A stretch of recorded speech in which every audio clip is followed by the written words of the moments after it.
تو دوسری جانب حیدرآباد میں بارش کے باعث نشیبی علاقوں میں پانی جمع، تیز بارش کے باعث سڑکوں پر بھی کئی فٹ پانی جمع ہو چکا ہے، لوگوں کو مشکلات کا سامنا ہے۔ اسی بارے مزید جانیں گے اپنے نمائندے الطاف کوٹی سے۔ الطاف، کیا صورتحال ہے؟ 2 دن کی گرمی اور ہفتے کے بعد آج شام گئے یہاں پر حیدرآباد کے اندر پہلے ہلکی اور پھر بہت تیز بارش ہوئی ہے۔ تقریباً موسلادھار بارش کہا جا سکتا ہے، لیکن کبھی ہلکی کبھی تیز بارش کا سلسلہ جاری ہے، اور اس کے باعث یہاں پر جو شہر کے جو نشیبی علاقے ہیں، جو قاسم آباد، لطیف آباد اور شہر کے علاقوں کے اندر، وہاں پہ پانی بھرنا شروع ہو گیا ہے۔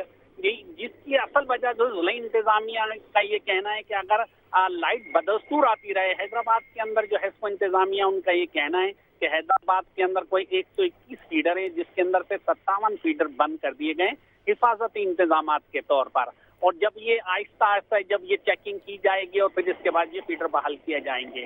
ضلع انتظامیہ کا کہنا ہے کہ اگر بجلی بحال رہے اور جنریٹروں سے جو پمپنگ اسٹیشن ہے سیوریج کے وہ چلتے رہے تو پانی جمع ہونے کا سوال ہی نہیں پیدا ہوتا ہے، اور ایسا دیکھنے میں آیا ہے۔ ماضی کی 2-4 جو پچھلی جو بارشیں اس کے اندر حیدرآباد کے اندر جو ضلع انتظامیہ نے وہ کام کو سنبھالا ہے ماضی کے مقابلے میں بہت حد تک۔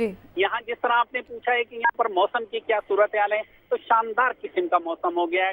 لوگ بہت بڑی تعداد کے اندر جگہ جگہ کے اوپر اپنے جو سموسے ہیں، پکوڑے ہیں اور جو جلیبیاں ہیں وہ خریدنا شروع کر دی ہیں، اور اس خوشگوار موسم کا لطف اٹھا رہے ہیں۔ ٹھیک ہے، بہت شکریہ الطاف کوٹی، ہمیں اپڈیٹ کر رہے تھے۔